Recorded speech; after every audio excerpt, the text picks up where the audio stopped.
E aí, galera, boa noite. Todo mundo que tá entrando. Vamos convidar. Então, Oi, e aí, E aí, Ju, Ju, boa boa noite. noite. bom? Tudo Tudo tranquilo? tranquilo? Tudo, deixa eu aumentar aqui o som. Você tá me ouvindo bem? Ouvindo bem. Ouvindo bem. E aí? Esperar um Esperar um pouquinho pouquinho o o pessoal pessoal entrar. entrar. Uhum. Então, Então, é a é a nossa nossa quarta quarta live, live, se se eu eu não não me me engano, engano, na na ideia ideia de de ah, ajudar as ajudar as pessoas que pessoas que querem querem começar começar no no montanhismo. montanhismo. Então, Então, as três as três primeiras primeiras eu eu fiz fiz falando falando bastante bastante sobre sobre as minhas as minhas experiências. Então, experiências. como eu Então, como eu comecei, comecei, porque porque eu eu era. era Eu acho que eu Eu estava acho na que eu mesma estou na mesma situação que situação que muita muita gente gente que quer que quer começar, começar tá? tá. Tem Tem vontade e não vontade e não sabe sabe como. como. Então, Então, tem pouca sempre tem pouca experiência. experiência. E eu acho E que eu lá acho em que lá em 2015 era 2015 mais ou era mais ou menos menos essa minha essa minha situação. situação. Tá dando Tá dando áudio, não áudio, é? não é? Eco não. Tentar de Tentar novo. de novo. Continua. Continua. Tá dando Tá eco dando eco ainda, Ju? ainda, Ju? Pra mim, não. Tá dando eco nos dois ou só o Henrique? Como que tá?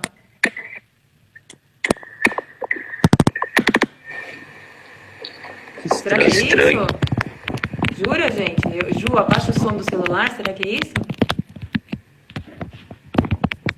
Será que sou eu? Melhorou? Vamos ver, será Será que que só o só o dele? O meu, dele, o eu meu, tô eu tô com com retorno. retorno? Normalmente não Normalmente não tem. tem. Deixa eu. Deixa eu. Pra mim não Ju, tá, não tá eu vou dando. tirar Pra e mim vou não tá convidar dando de eco, novo. não. Oi, João. E E agora, agora, melhorou? melhorou? Não. Não. Tá com eco ainda, gente? Clarissa tá falando que tá só você com eco. Ah, tira o fone. Será que é isso? E agora, E melhorou? agora, melhorou? Ju, tá bom, é o do Henrique. Ainda é eco dele? E E agora, sem o agora, sem o fone, ficou fone, ficou melhor? melhor? Olha, pra mim não tá, você não tá. Não melhorou. Eita, vamos. Será que a Eu gente vou, sai e volta? eu vou te Eu vou te tirar e vou tirar e colocar vou de colocar novo. de novo. Tá bom. Tchau, gente.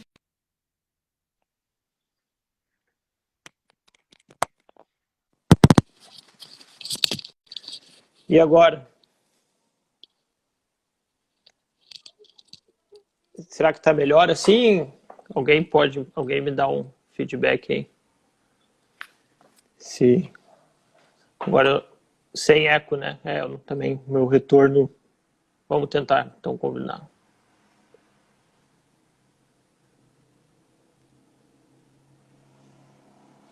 Esperar a Ju entrar. E aí, Ju? E aí, gente? E eu tô sem eco também? Tá bom aí? Acho que agora tá melhor, né? Eu também não tô com retorno no estranho. Eu tô te Bom, ouvindo melhor também agora. ótimo.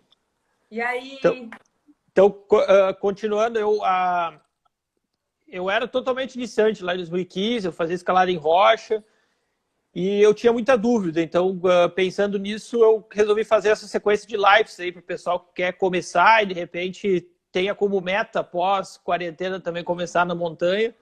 Quem sabe, mais do que contar acho que o que deu certo, contar o que deu errado, acho que é mais importante às vezes, né, Ju? Porque para o pessoal focar. Mas uma pergunta que sempre me fazem, e ficou muito claro na última live lá sobre a Aconcagua, o pessoal tem muito medo da altitude, muito medo de como o corpo vai reagir.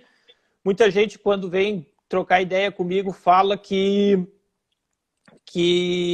eu já fui, uma vez eu fui na entrada do Parque Aconcagua, fui para o Peru e senti altitude. Normalmente são ascensões rápidas, né, que o pessoal faz de carro, de ônibus, e acaba sentindo, mas então aí a gente conversando resolveu então de repente convidar alguém que entende mais como isso funciona do nosso corpo para a gente tirar essas dúvidas.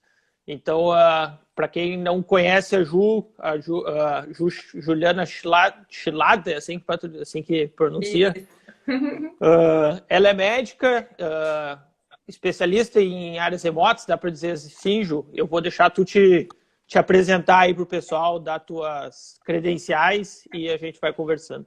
Tá. Bom, eu sou médica, sou nutróloga de formação. Daí, em 2013, eu conheci a medicina de áreas remotas e fui, aos poucos, migrando da nutrologia para isso, né, para a medicina de áreas remotas. Daí, fui fazendo cursos ao longo desse tempo todo. E o curso mais importante que eu fiz nessa área foi em 2017, que chama International Diploma in Expeditionary Wilderness Medicine. Foi no Reino Unido, foi um curso semipresencial. E então, assim, isso foi um curso que me capacitou. Então, realmente, assim, a dizer que hoje eu tenho vamos dizer assim, uma formação para falar sobre medicina de expedições em áreas remotas com um pouco mais de propriedade, assim, né? Não existe essa especialidade no Brasil, né? A gente está é uma das nossas bandeiras aí desde o início, à frente da Abimar, né? Eu fui presidente da Abimar no biênio 2018-2019 e agora trabalho aí com o AWLS Brasil, com o curso AWLS para trazer, né, cada vez mais o conceito de medicina de áreas remotas para o Brasil e a gente poder se capacitar cada vez mais profissionais da área da saúde para atender realmente assim, pacientes em áreas remotas, né?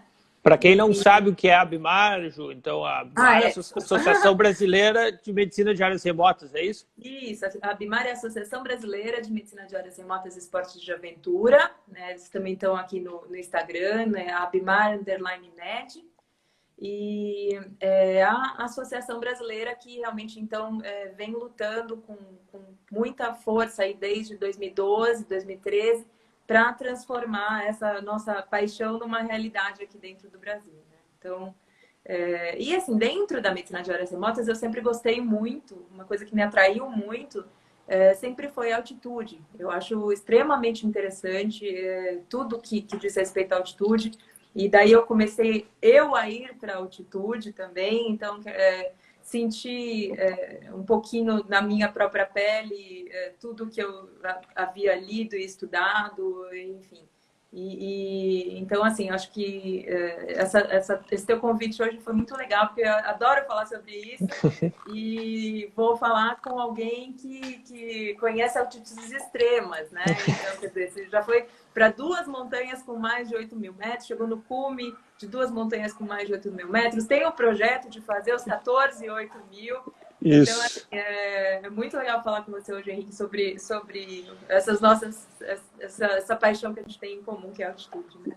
Ju, só para a gente, então, para fechar a tua apresentação, eu queria que tu falasse um pouco sobre a pesquisa que tu está fazendo, que até tu estava prevendo ir para Concagua, acho que não, ainda está em dúvida se vai rolar aí ou não, né? Pois é, gente. Mas eu queria que tu explicasse, tu está fazendo doutorado em emergência na USP, e uma das etapas do doutorado vai ser essa pesquisa do campo base do Aconcagua. Eu queria que tu explicasse um pouco para o pessoal aí sobre o que é, e até para situar assim que não é...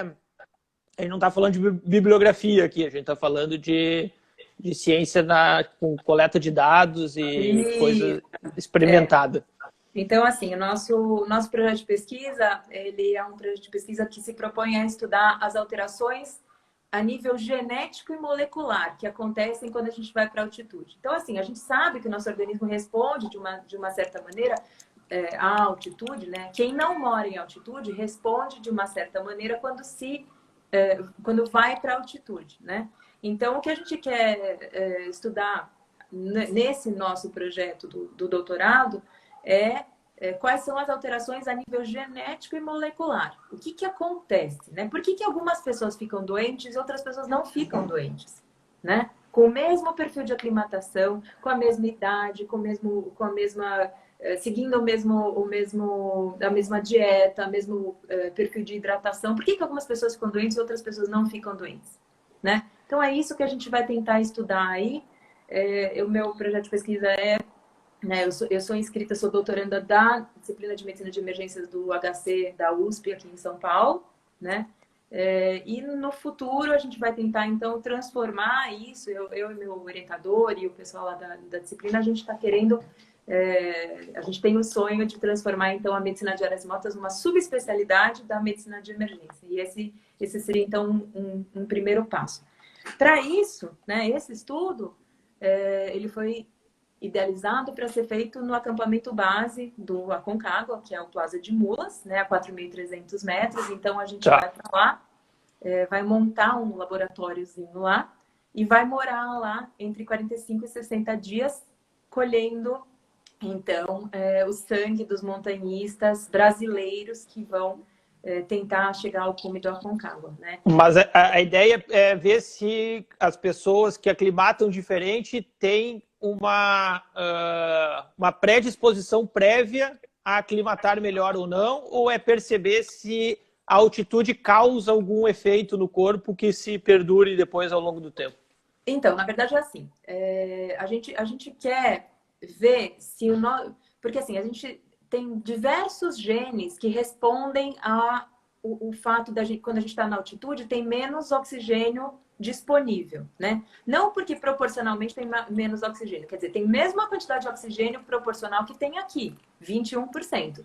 Só que o ar é mais rarefeito, então tem menos moléculas circulando, né? Esse menos moléculas de oxigênio circulando ativam certas respostas fisiológicas no nosso organismo, né? Então, o que a gente vai querer estudar é por que em algumas pessoas essas respostas são mais ativadas e em outras pessoas são menos ativadas. Quando ativa, quando desativa. E quando ativa, qual é o grau de ativação, né? Então, é isso que a gente vai tentar estudar. Aliás, e com isso, né, com esses achados, a gente espera não apenas entender quem é mais suscetível a ter doença relacionada à altitude ou não, fazer uma correlação com algumas doenças que a gente vê aqui em qualquer hospital, em qualquer lugar do mundo. Por exemplo, sepse, né? Que é a infecção, né? A chamada infecção generalizada, né? Então, a sepse é um estado de hipoxemia também, né? Alguns tipos de câncer respondem melhor com alguns genes relacionados à hipóxia, né? Então, a falta de oxigênio. Então, essa pesquisa, ela pode dar dados para a gente compreender uma série de outras doenças que a gente vê no nosso dia a dia. Então, eu espero que ela não apenas seja importante para montanhistas, mas também possa conversar aqui com a nossa prática clínica diária, que daí isso seria muito interessante para a gente ver em qualquer lugar do mundo, né? Perfeito. Tu falou um pouco sobre a resposta do corpo à altitude, né? Que é o que a gente chama de aclimatação. Isso. Mas muito se fala, e eu acho que a gente até... Assim, eu já fiz expedições mais longas e expedições mais curtas. Então, a primeira expedição teve 10 dias, a expedição da Aconcagua teve 14, e teve a expedição do Manaslu que teve 25, 30 dias, e teve a expedição de Everest que teve 50. E a forma que o corpo reage, assim, é nítida a diferença. Assim, por exemplo, do Everest, quando a gente fica mais tempo lá, a partir, sei lá, do 20º dia, a gente sente muito menos depois de tu estar tanto tempo na mesma altitude. E já li muita coisa sobre que a aclimatação, de fato, eu queria que tu falasse um pouco que respostas do corpo são essas, tanto na primeira exposição, quando a gente começa a atingir, como a resposta se tu fica exposto mais tempo. Mas o que a gente... o que eu já ouvi falar, então, adiantando a mim, o meu ponto de vista, eu não sei se está certo, se está errado, mas o que a gente lê muito muitos montanhistas falam é que a aclimatação, de fato, só acontece a partir do 15º, sei lá, que dia, 15º, 20º dia. Queria que tu falasse um pouco para a gente começar nas conversas sobre o que é essa aclimatação, que respostas do corpo são essas que a gente chama de aclimatação. Então, tá jóia. Então, a aclimatação, ela vai começar a partir do momento que você se expõe à altitude. Então, o que é a altitude? Qual é a altitude, né? Então, a gente começa a definir a altitude a partir de 1.500 metros acima do nível do mar, né? Então, por exemplo, aqui perto da gente, aqui perto de São Paulo, na Serra da Mantiqueira, tem uma cidade chamada Campos do Jordão. Então, Campos do Jordão é uma cidade que está a 1.680 metros acima do nível do mar. Nessa cidade, já existe registros de pessoas com cefaleia relacionada à altitude, com mal de altitude. Então, assim, a partir de 1.500 metros, você já pode ter doenças relacionadas à altitude. E a partir de 1.500 metros também, você já começa a disparar, a partir do momento que você chegou nessa altitude, você já começa a disparar essas respostas fisiológicas no nosso organismo. Quais são elas? Algumas delas, tá? Tem centenas, mas algumas delas, né? Então, a gente começa a ter uma modificação no padrão respiratório. Então, a gente começa a acelerar a frequência respiratória, né? A gente começa a mudar um pouquinho das trocas gasosas que a gente tem, oxigênio e gás carbônico, tá? A gente começa a entrar num estado de mudança do pH do sangue. A gente começa a entrar num estado de mudança das células do sangue, tanto os glóbulos brancos quanto os glóbulos vermelhos, né? A gente começa, você começa a ter alterações cerebrais, na neuroquímica, você começa a ter alterações na química pulmonar, né? Então, tem uma série, como eu te falei, são centenas de alterações. 80% dessas alterações que a gente tem, elas acontecem até o 5º dia em que a gente entrou na altitude. Então, até o 5º dia, você está 80% adaptado. Geralmente, 4º a 5º dia, 80% adaptado, tá? E esses outros 20%? Esses outros 20% eles vão acontecer, como você falou aí, em até 14 a 21 dias, tá? E quais que são essas últimas que acontecem lá longe? Mas isso recomeça a cada ganho de altitude? Esses prazos de 5 dias, eles recomeçam a partir de cada ganho de altitude? Por exemplo, eu estou a 3.000. Quando eu vou a 4, esse prazo retoma? Não. Como é que... Não renova. Ele é uma coisa progressiva. Se você ficar a 1.500 e sempre a 1.500, esse processo vai continuar. O que acontece é que vai ter algumas alterações que vão ser mais rápidas, numa altitude mais superior, e outras alterações que não vão mudar o seu compasso, independente da altitude que você tiver, tá? Perfeito. Então, vamos supor, se você sair do nível do mar, pegar um avião aqui, for para La Paz, a 3.200 metros acima do nível do mar. Você vai ter uma adaptação muito mais rápida. Tá passando uma ambulância aí? Tá. Você vai ter uma adaptação, vai ter a sua aclimatação, as suas respostas fisiológicas, elas vão sair aqui do zero e elas vão entrar num grau de liberação muito mais intenso. Então, assim, essa resposta vai ser muito mais intensa do que se você fosse para 1.500, depois para 2.000, depois para 2.500, depois para 3.000. Quer dizer, você já vai aí, você vai sair do zero e vai lá já vai fazer o seu adaptômetro vai fazer assim bem rapidamente. E é isso que pode desencadear uma doença relacionada à altitude. Essa exposição muito rápida à altitude muito elevada, né? Tá. E você estava comentando, né, dessas últimas adaptações que os montanhistas falam, só depois de 14, 15 dias, né? Essas daí, uma delas, por exemplo, é a adaptação que muitos atletas querem ter, que é produzir mais glóbulos vermelhos, né? Então, que seria o doping natural, né? Então, por exemplo, tem muita gente que faz, muitos atletas profissionais, atletas que vão competir, por exemplo, em Olimpíadas, e isso até eu não sou médica do esporte, mas eu tenho amigos médicos do esporte que falam muito a respeito disso.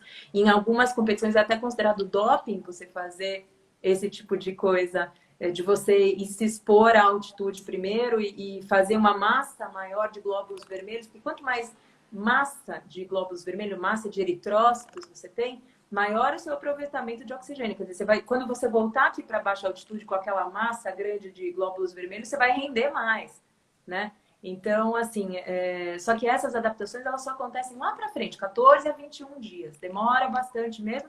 E a partir do momento que a gente desce para baixo dos 1.500, essas adaptações também, elas começam a se perder. Então, tudo que a gente ganhou, a gente vai perder em 5 a 8 dias. A grande maioria das coisas a gente vai perder Na mesma velocidade. É até um pouco mais rápido. Até um pouco mais rápido. Tá? É até um pouco mais rápido. Assim, depende, de novo, depende da alteração, mas geralmente a maioria delas é até um pouco mais rápido. Tá. Então, tu falou assim, um monte de alterações químicas, só que quando a gente está lá, a gente não consegue controlar muito isso, assim. Então, na verdade, assim, quando eu tento explicar o que é aclimatação, eu gosto de dizer assim que primeiro o nosso batimento cardíaco aumenta um monte, que é a reação que a gente sente, né? Então, por exemplo, eu tenho um batimento nos primeiros dias acima de 100, basal. Então, que é super alto, assim, eu lembro na Concagua, a gente tava com vários médicos juntos, tava todo mundo assustado. Falou, cara, esse guri de 26 anos vai infartar aqui. Mas é uma coisa que eu já me acostumei, que é assim, cara, e por mais que eu treine, muda muito pouco essa resposta do meu corpo. Então, ele sobe muito o batimento nos primeiros dias e depois ele tende a baixar quando a oxigenação, que é o outro fator que a gente controla, através do oxímetro, começa a se regularizar. Daí, quando ela começa a regularizar, meu batimento começa a baixar o basal. Eu queria que tu falasse um pouco sobre como a gente pode controlar isso na montanha e se, além de controlar o batimento cardíaco, se tem dor de cabeça, se não tem, ou a própria oximetria, como é que a gente pode controlar a aclimatação para garantir que a gente não vai ter um mal de altitude, que depois eu quero que tu explique também o que é o mal de altitude. Tá já. Bom, então, em relação a como controlar os batimentos cardíacos, né?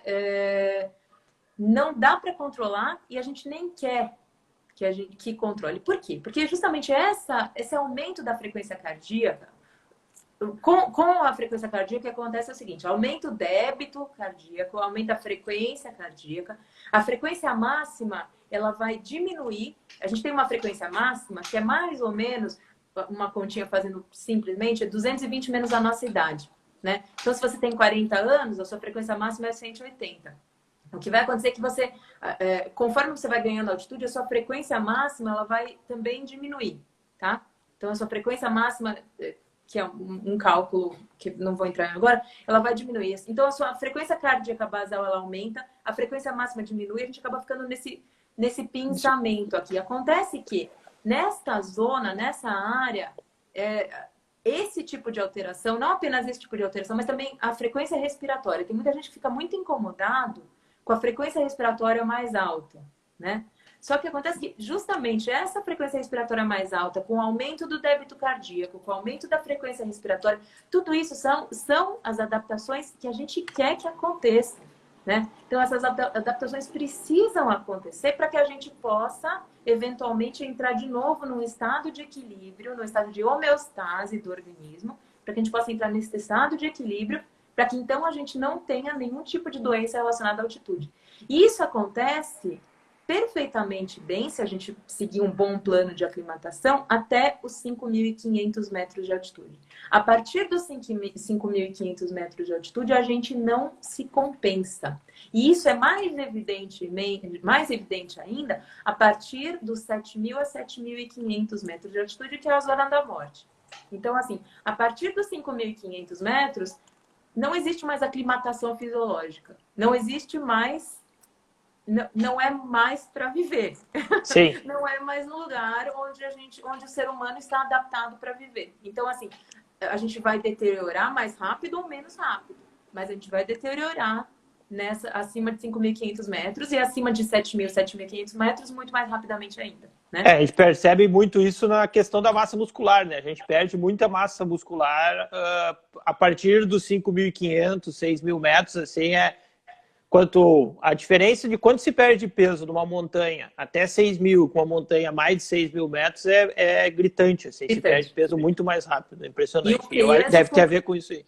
E o peso, como você falou, às custas de massa magra. Então, isso é que quer dizer, você percebe de fato que assim, a deterioração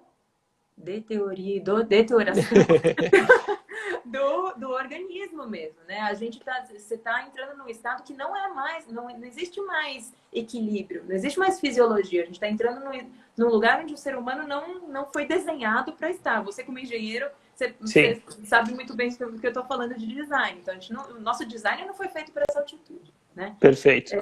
Mas como é que, antes dos 5.500 metros, como é que a gente pode fazer para deixar essa nossa fisiologia o mais perfeito possível, o menos deletério possível, né? Então, o que foi a segunda parte da tua pergunta? Como fazer uma boa aclimatação, né? Então, assim, a melhor forma de aclimatar, sem dúvida alguma, isso é um consenso já em toda a literatura. Só rapidinho, antes de tu entrar nisso, só para a gente responder uma pergunta do De Paulo que ele fez, se isso pode causar a hiperviscosidade. E eu acho que isso tem a ver com o que fazer para melhorar, e eu acho que tem um pouco a ver com essa tua pergunta. A gente fala muito de hidratação na montanha, então sempre que a gente vai para uma montanha, a gente fala muito de hidratação. Eu acho que eu arriscaria dizer que sim, mas eu quero que tu responda. Então, a hiperviscosidade, ela é uma das alterações que ocorrem, tá? Novamente, ela é fisiológica até um certo ponto. E a hiperviscosidade, por si só, não é um problema. Porém, a hiperviscosidade com algum tipo de trauma ou com a estase venosa, ou seja, a imobilidade. E quando é que a gente vai ter imobilidade na montanha? Quando você fica, por exemplo, preso dentro da sua barraca durante 2 ou 3 dias, que você não consegue sair por causa de uma super tempestade, por causa de uma avalanche, enfim, né? Então, uma imobilidade com a hiperviscosidade, daí sim você pode ter um probleminha, tá? Você pode ter, por exemplo, uma trombose na perna. Pela dificuldade de irrigação daí? Não é bem a dificuldade da irrigação. É mais, vamos dizer assim, que o sangue, a circulação fica prejudicada. Não é bem não é a entrega de oxigênio, mas a circulação como do ponto de vista global, tá?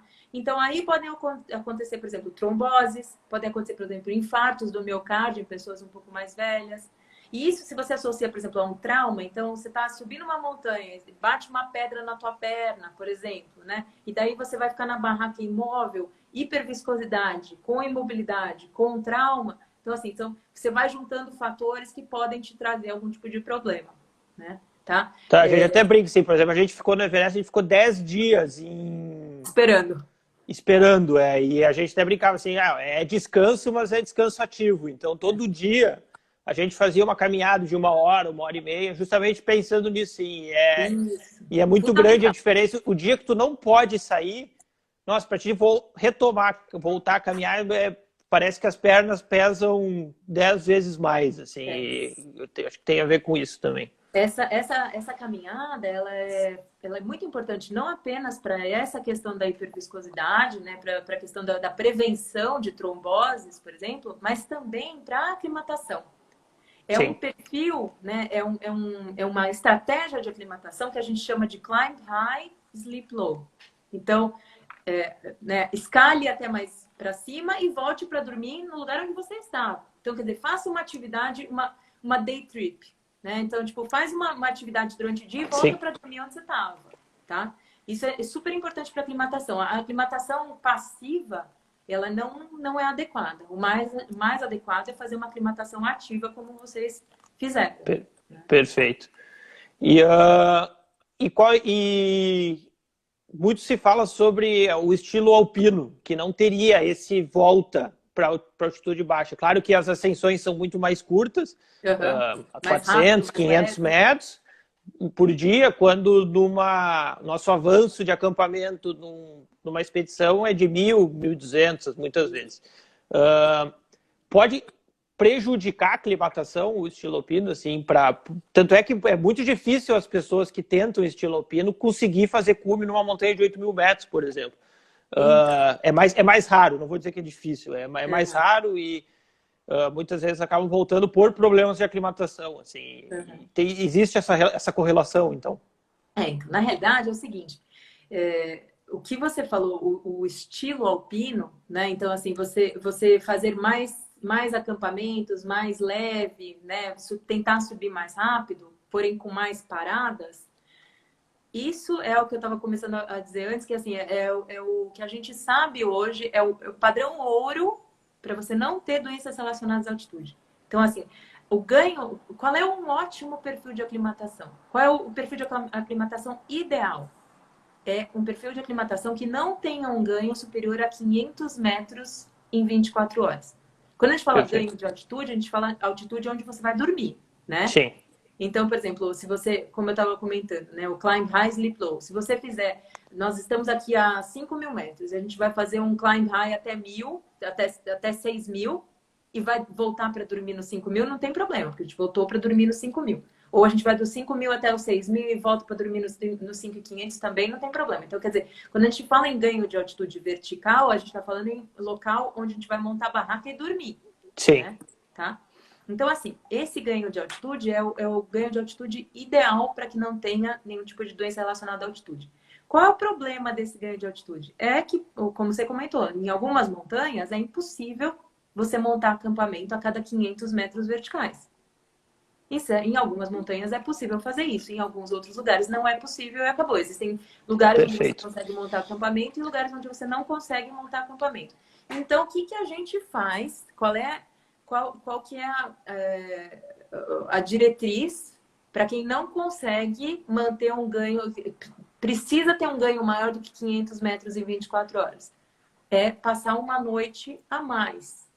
Então, se eu tiver um ganho de 1.000 metros, eu não vou dormir uma noite no lugar onde eu ganhei 1.000 metros. Eu vou dormir 2 noites. Eu vou dormir uma noite a mais nesse lugar. Perfeito. O que eu faço entre o primeiro e o segundo dia? Aclimatação ativa. Climb high, sleep low. Só que eu vou passar 2 noites no mesmo lugar. Perfeito. De novo, isso aí seria o ideal e a forma mais fácil e mais eficiente de prevenir doenças relacionadas à altitude. Porém, a gente sabe que isso nem sempre é possível, né? Então, um dos motivos é o que a gente falou, montagem de acampamento. Em alguns lugares dá, outros lugares não dá. Outro motivo, janelas de tempo. Às vezes a gente quer aproveitar uma janela de tempo para chegar no cume, porque se eu for passar uma noite a mais no lugar, eu não chego. Porque vai chegar um tempo ruim e eu não vou conseguir chegar. Sim. Terceiro fator, grana. Então, a gente sabe, principalmente para expedições em altíssimas montanhas, né, os 8.000, a gente sabe que grana é um fator importante. Então, às vezes, uma agenda de tempo não nos permite passar todo o tempo que seria o ideal, né? Eu estou aqui falando do ponto de vista científico e teórico, sim, mas na prática a gente sabe que muitas vezes não é possível fazer isso, né? Então, assim, claro, a gente tem que tentar manter o melhor perfil de aclimatação possível. O perfil de aclimatação é a melhor coisa. Então, quer dizer, subir lentamente, ascensão lenta é a melhor forma, é a mais eficiente forma de prevenir doenças relacionadas à altitude. Mas, se a gente sabe que a gente não vai conseguir seguir um perfil tão bonitinho, tão perfeitinho, tão adequado, a gente pode lançar mão de outras cartinhas da manga, que acho que é uma das próximas perguntas. Tu falou muito sim de como fazer na montanha. Isso. E a maior dúvida das pessoas é, cara, como é que eu treino para isso? Quando as pessoas começam a se preparar, falam, o que eu tenho que treinar para chegar lá e não passar mal? Muito se fala que treinar para a montanha é estar na montanha. Eu particularmente não gosto dessa frase, assim. Eu acho que tem muita coisa que a gente consegue treinar antes. Mas, particularmente, acho que a aclimatação não é uma delas. Acho que a aclimatação, de fato, depende muito de um bom programa de aclimatação durante a expedição. Mas eu queria que tu falasse um pouco, então, como treinar. Até eu vi que teve uma pergunta da Kathleen, assim, se exercícios aeróbicos ajudam, se exercícios anaeróbicos ajudam. E queria que tu falasse um pouquinho sobre as câmeras hipobáricas, se funciona, se não funciona. Inclusive, ano passado, teve uma expedição espanhola, se eu não me engano, do Simone Moro e da Tamara, que eles fizeram um período até para auxiliar alguns cientistas na pesquisa, e a expedição acabou não dando certo, acho que por fatores até ambientais, mas eu queria que tu falasse um pouco sim, sobre se adianta tu passar 3, 4, 5 horas por dia durante 1 mês e meio em câmara hipobárica antes de ir, ou não adianta? Tá. Então, essa experiência da Tamara Lunger foi bem interessante mesmo, assim, e assim, começou com um ótimo experimento, um design bom do experimento e degringolou no meio, deu tudo errado. O experimento, eu não sei porque que eles não seguiram com a expedição, mas o experimento deu tudo errado. Tanto é que eles nunca publicaram nada. Não sabia. Então, assim, foi muito interessante. Mas, assim, bom, eu não sou educadora física para falar quais são os melhores tipos de exercício, tá? O melhor jeito de treinar para montanha é como você falou. Se você tem uma montanha, suba a montanha. Se você não tem uma montanha perto da sua casa, então você faça muitos exercícios aeróbicos, muitos. Você carrega muita mochila, você anda muito. Procure um educador físico que te ajude com isso. Tem muita gente hoje, vou até mandar um oi, um beijo pro meu educador físico que está aí também, que é um cara que ajudou muita gente também, eu e o Sacha, em todas as nossas etapas sempre de montanha e tal. Então, assim, tem exercícios que você pode simular, como você falou, eu concordo com você, eu acho que você não precisa estar na montanha para treinar para montanha, mas a aclimatação, sim. E teve muita gente já que tentou simular então as condições de montanha, fora da montanha, para que se fosse possível treinar a aclimatação. Infelizmente, nunca deu certo. Então, câmaras hipobáricas, hoje o consenso científico diz o seguinte: se você tem dinheiro e tempo para morar dentro de uma câmara hipobárica, pelo menos 20 horas por dia, não são 3 ou 4 horas, tá? Pelo menos 20 horas por dia, por pelo menos 4 semanas, então talvez funcione. Um benefício, tá? Então, assim, inviável, né? Outra coisa que estava na moda há um tempo atrás e atualmente a gente nem ouve muito falar, são aquelas máscaras, né? Que simulam uma condição de menos oxigênio para quando você faz exercício. Então, parece um teste ergospirométrico, você usa uma máscara que cobre aqui todo o nariz e a boca, né? Ou até mesmo máscaras de pano, tem gente que treina com máscara de pano, agora tá bem... Agora tá na moda. A máscara de pano tá na moda. Mas, assim, tem gente que treina também por causa disso. Isso também, não existe nenhum tipo de benefício comprovado com esse tipo de prática. Pelo contrário... Arrisco dizer que o maior benefício é tu te acostumar a usar a máscara, porque ela é muito incômoda, a máscara do oxigênio. Então, quem sabe o maior benefício seja te acostumar a andar com aquilo ali. Perfeito, perfeito. Assim, e é um grande benefício isso também, né? Porque quanto mais você estiver habituado com aquele monte de coisa pendurada em você no dia do teu cume, por exemplo, ou na alta montanha, melhor. Você vai ter mochila, vai ter máscara de oxigênio, vai ter óculos, vai ter fone de ouvido, vai ter todo o macacão de Down. Então, quer dizer, quanto mais coisas você se acostumar antes, melhor, né? Perfeito. Então, mas é só por causa disso. Não vai ajudar em nada a tua aclimatação, tá? Então, assim, medidas mecânicas, não existem nenhum tipo de medida mecânica que vai te ajudar a se aclimatar melhor. Tá? Treino aeróbico e anaeróbico mesmo, né? Eu gosto de dizer assim, o que tem funcionado para mim é um bom equilíbrio entre treinos aeróbicos e anaeróbicos também. Então, treinos de explosão, de tiros mais curtos, mas com muita velocidade, para fazer o batimento cardíaco subir, tem funcionado, assim, tem dado uma boa resposta na montanha. Uhum.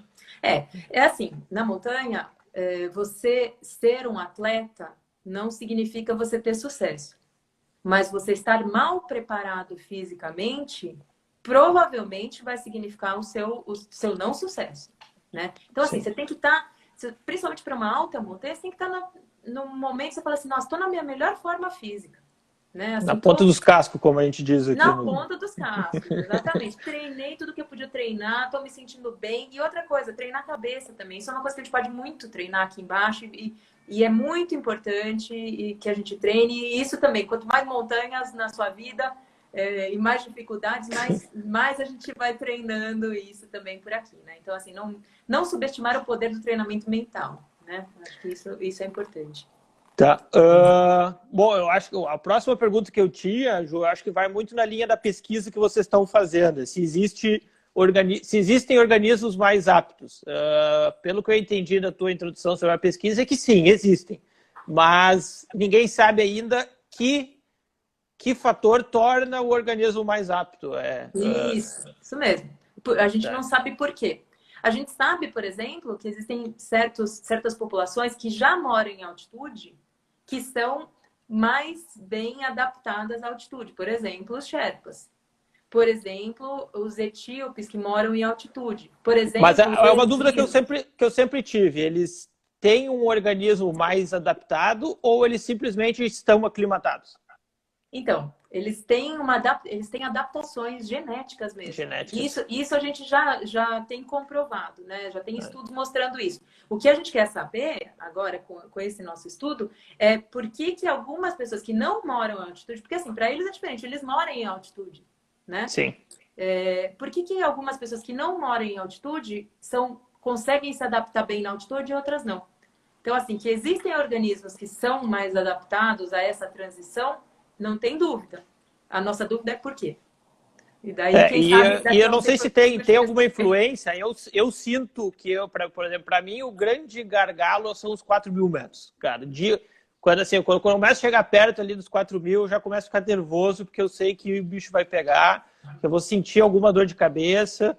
Então, eu procuro montar os meus planos de aclimatação com mais exposição aos 3.000, fazendo... e vai alto e dorme baixo nessa altitude. Não sei se isso também tem a ver com a predisposição, mas assim, altitudes maiores eu acabo não sentindo tanto. Para dar andamento e um pouco nessa linha, eu queria que tu falasse sobre o mal de altitude. Então, se todo o processo de aclimatação desenhado não deu certo e tu começou a sentir alguma coisa, que sintomas são esses que tu sente e que podem significar que tu tá em risco? Tá? Eu sei que existem livros gigantes que falam sobre isso e que é bem complexo, mas queria que tu resumisse assim, principalmente dando gatilhos para as pessoas cuidarem isso quando estão na montanha. Então, se eu estou sentindo isso é porque eu tenho que acender o alerta e falar um pouquinho sobre a influência da hidratação nesse processo, que eu acho que para mim assim, é o grande remédio para... Eu considero, pelo menos, o grande remédio. Alguém citou o Diamox, assim, eu particularmente não gosto. A gente pode, se der tempo, eu queria falar um pouquinho também sobre os remédios, mas eu queria sem remédios, assim, como eu controlo e que sintomas são esses. Tá, então vamos lá. Existem diversas doenças que acometem quem não mora em altitude e vai para altitude. As 4 mais frequentes são cefaleia de altitude, mal agudo de altitude, edema pulmonar de alta altitude e edema cerebral de alta altitude. Mas eu vou falar só aqui do edema do mal agudo de altitude ou mal da montanha, né? Ou mal de altitude, né?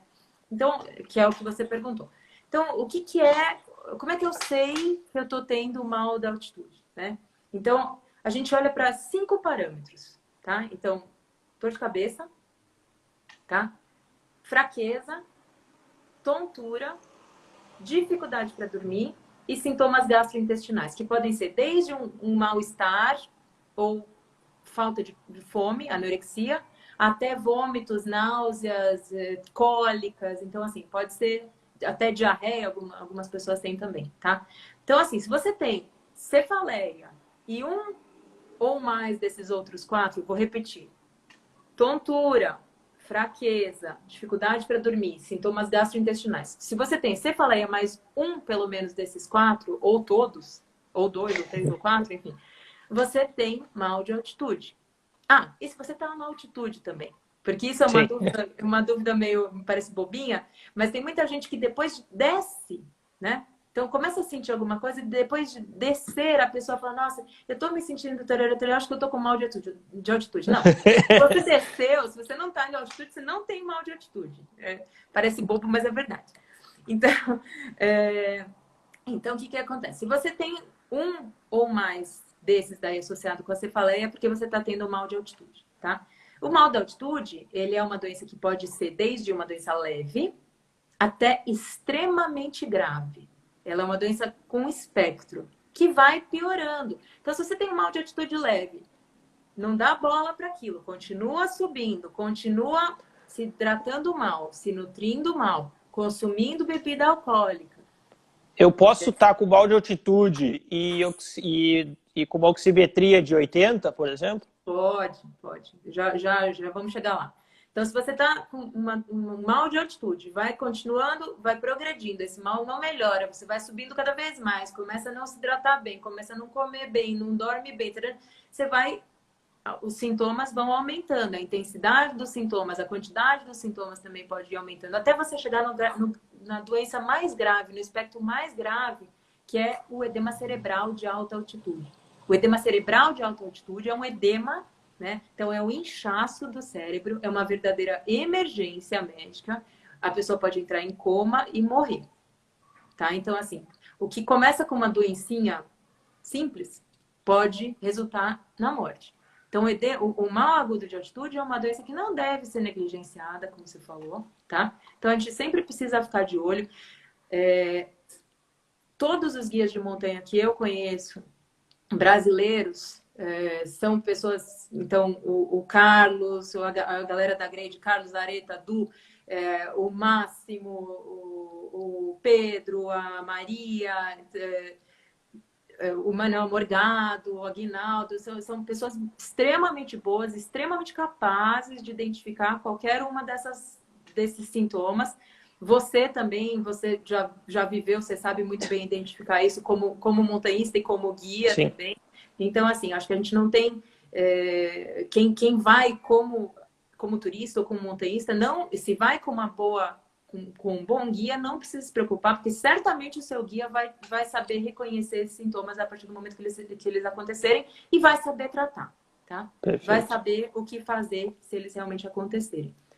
E o que você estava perguntando em relação à hidratação, né? Então, eu estava lendo, eu não sei se eu vi um post teu ou alguma coisa que você escreveu, que você estava falando que você bebe, a cada 1000 metros que você sobe, você bebe mais 1 litro de água. Né? Eu tenho uma regrinha, até foi o Carlão que me ensinou, numa das primeiras viagens, que cara, tu tá a cada 1000 metros que tu tá, então tu tá a 6.000 metros, tua meta, não que tu vai conseguir beber, cara, beber 6 litros de água é muito difícil, mas a meta é sempre beber o equivalente a 1 litro para cada 1000 metros. Então, se a minha altitude base, altitude de dormir, é 6.000 metros, eu bebo 6 litros d'água. Se é 5.000 metros, eu bebo 5 litros d'água. Claro que isso é muito difícil. E água... né? Derreter neve para fazer 6 litros. Né? Exato. Mas a meta é essa, assim. Daí entra sopa, suco, tudo que for líquido. Isso. A gente precisa considerar que não é só água, é líquido também.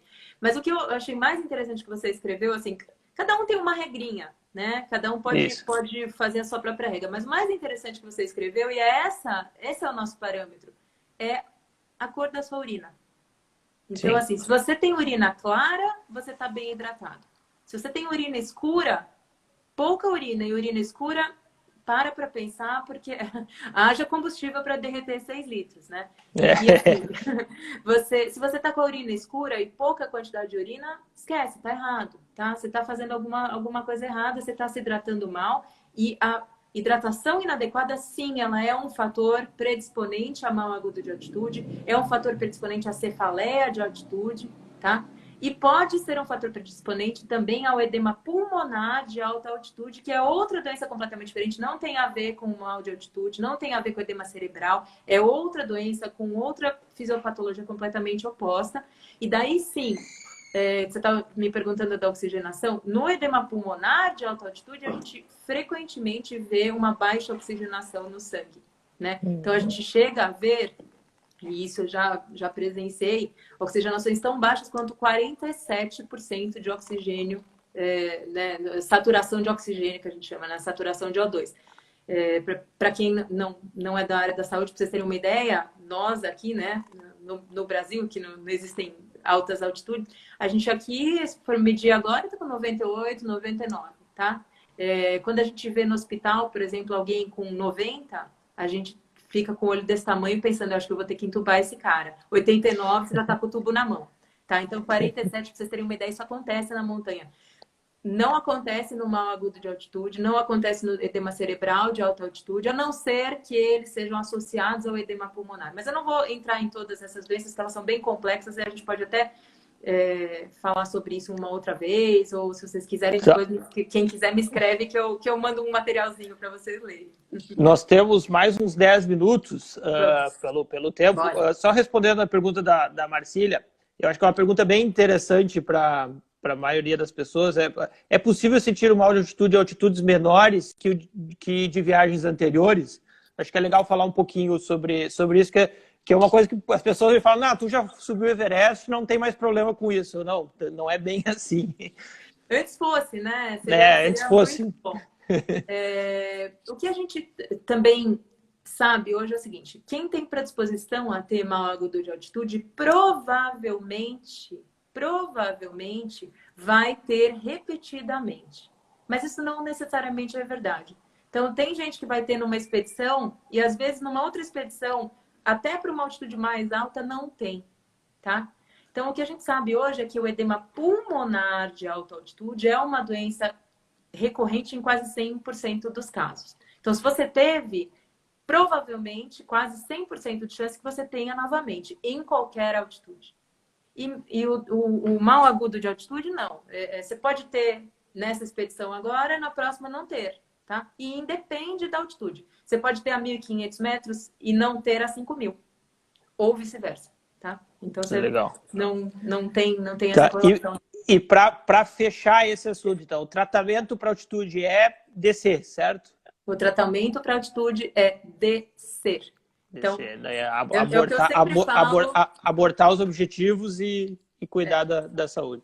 A montanha, né? Como todo montanhista sempre fala, a montanha sempre vai estar lá, né? Então, assim, vamos descer e depois a gente resolve. Então, assim, é uma mensagem que eu deixo em todas as vezes que eu falo sobre altitude, até para residente, para os alunos tal, e para todo mundo. É o seguinte, se você quer evitar doenças relacionadas à altitude, suba lentamente. E se você precisa tratar uma doença relacionada à altitude, desça. Desça Perfeito. quanto? Desça quanto? Pelo menos 1.000 metros verticais, tá? Então, e daí a gente conversa. Em termos de... Daí remédio, etc e tal, não vou entrar nesses assuntos, mas assim, são duas altitudes extremamente simples que podem transformar sua expedição em uma coisa ruim ou muito boa. Tá. Eu queria falar de dois remédios que são os mais conhecidos, tá? Que muita gente fala que um é a dexametasona. Então, queria que tu explicasse um pouco o que ele é considerado um remédio de emergência, né? Então, o que eu queria que tu falasse, quando usar e qual é a reação dele no corpo. E queria que tu falasse um pouco sobre o Diamox, que muita gente fala, quando vai para altitude tem que usar o Diamox. Eu, particularmente, não gosto de usar nada que altere o funcionamento do meu corpo. Então, justamente para poder sentir ele e saber como ele reage.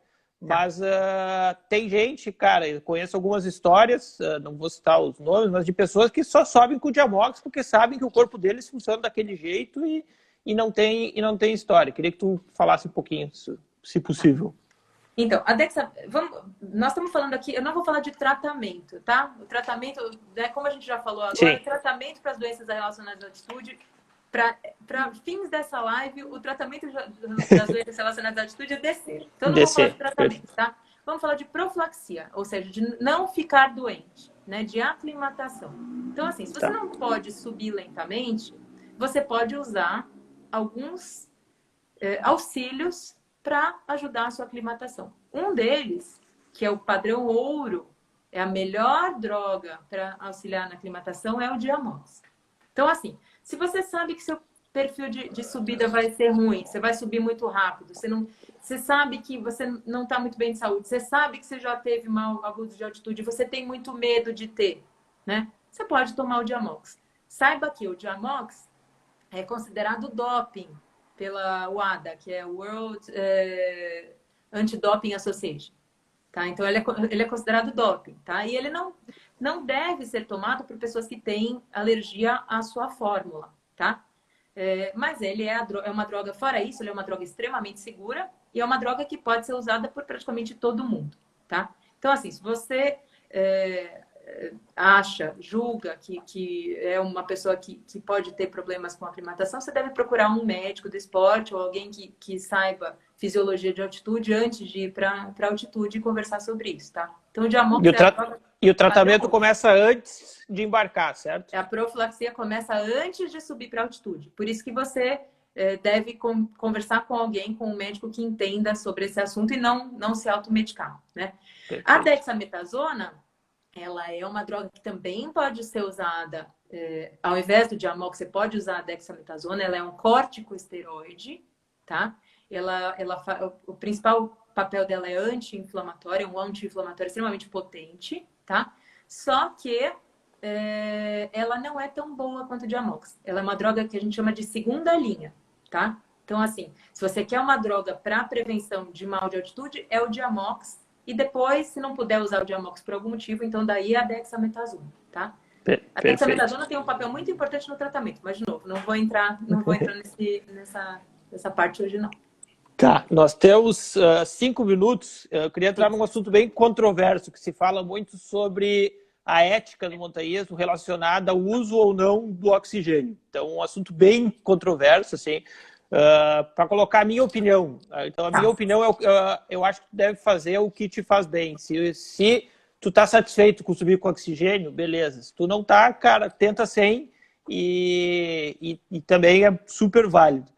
Mas tem algumas instituições, tipo a UIAA, que considera doping. Então, muito se fala sobre... A galera fala, quem é montanhista de verdade, não sei o quê, sobe 100, que são discursos que eu considero muito forte.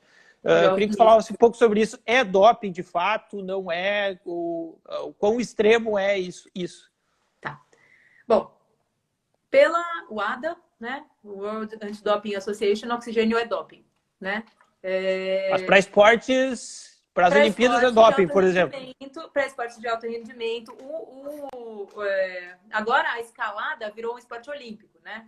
Sim. A escalada indoor virou um esporte olímpico, né? Mas assim, eu tenho certeza absoluta que nenhum montanhista algum dia vai ser acusado de ter feito doping usando oxigênio em uma montanha de 8.000 metros. Tenho absoluta certeza disso, tá?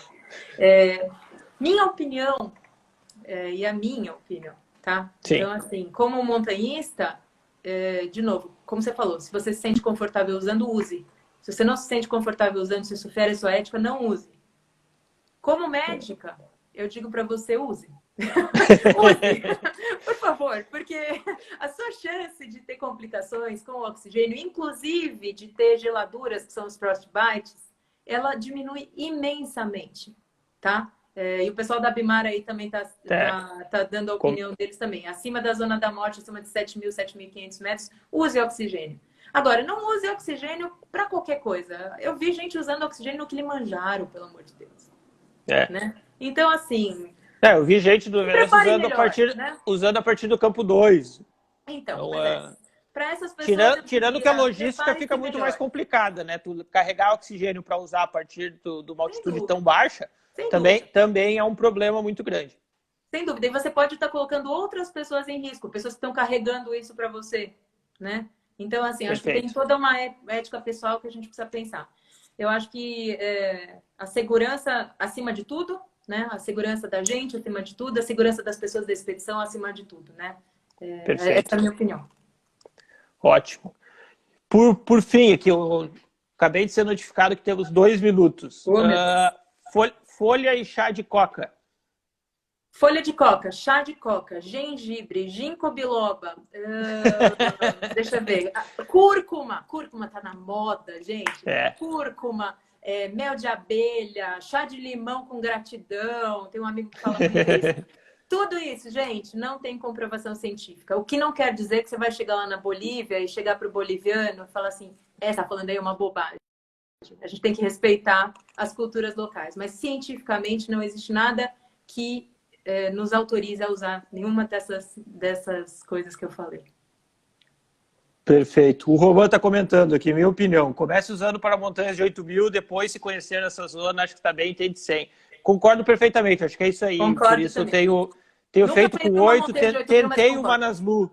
Manaslu tentei ir 100, mas como a gente não conseguiu cumprir o ciclo de aclimatação, foi super difícil, então acabei colocando. Então, acho que é super válida essa contribuição aí do Roman, acho que é exatamente isso. Assim, depois que tu te conhecer, quiser, como desafio pessoal e não como para provar nada para ninguém, eu acho super válido não usar oxigênio. Concordo. Ju, muitíssimo obrigado.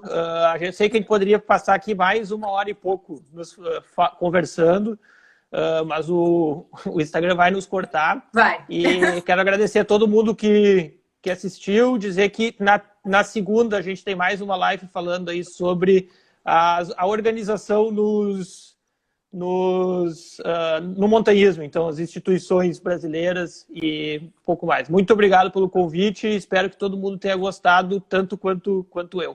Muito obrigada, querido, foi ótimo.